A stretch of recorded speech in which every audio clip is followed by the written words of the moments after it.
All right, we want to talk about this more, but I do just want to take a moment to listen back to how President Trump has spoken about the city of El Paso in the past. Here are a few examples.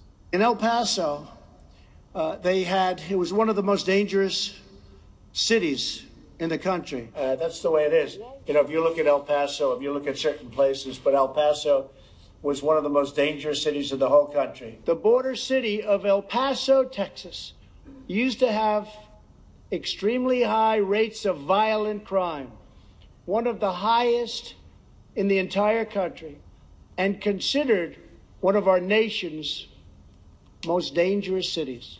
All right, also sitting with me here in El Paso is Vincent Perez. He's an El Paso County Commissioner. Commissioner, thanks for coming in on what I'm sure has been a busy time for you. Thank you for having me. What do you hope to hear from the president today when he's here? You know, I think, given a lot of the words that he has used to describe El Paso and used to describe immigrants, he's used a lot of divisive and very violent rhetoric. I hope when he comes here that he strongly condemns in no uncertain terms racial terrorism. That's exactly what this was. You had a case where you had an individual who drove 10 hours and somebody who deliberately targeted El Paso because of the high percentage of Hispanics that live here. So, I heard the president's speech, where he said that our nation, needs to speak in one voice and condemning, bigotry and white supremacy. But I haven't heard the president himself say that. You see a real distinction when he says our nation. You want to hear I think there is a big distinction. I think he's asking the nation to do something that he is yet to do. And so I hope he makes some sort of statement, again, that's clear and in no uncertain terms, that he strongly condemns, this attack and strongly, these incidents of racial terrorism. We were speaking yesterday to a man named Tito Anchondo. He lost his brother and sister-in-law at the Walmart. He says he wants the president to be here, maybe even wants the chance to talk to him. I guess I'm wondering, there's a lot of disagreement with some even calling for Trump not to come. But do you and other leaders owe it to the people who are looking for some kind of healing from the institution of the presidency to sort of, welcome this?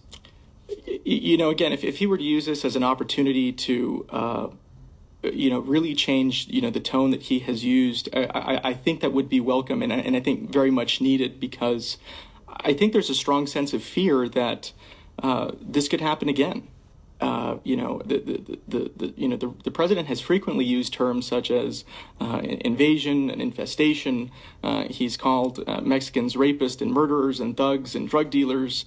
It's unsettling knowing that, or there being that uncertainty that he could fire off some tweet and set off some other individual that, perhaps has some underlying mental illness or just isn't right in the head and, considers this a call to action to come and carry out another atrocity like this. So part of your message to him today is be careful. It's not just to be careful, but I hope he dramatically shifts, his tone and word choice that he has used to describe communities such as El Paso and that he's used to describe Hispanic Americans and Mexicans Americans in the United States. In the few seconds we have left, are you going to be part of any of the visit? I won't be. The White House hasn't released his schedule, hasn't released any of the activities that he'll be doing here in El Paso. My colleagues and I on the Commissioner's Court will be in the Commissioner's Courtroom today working on our budget hearings, and so we'll be locked down on that.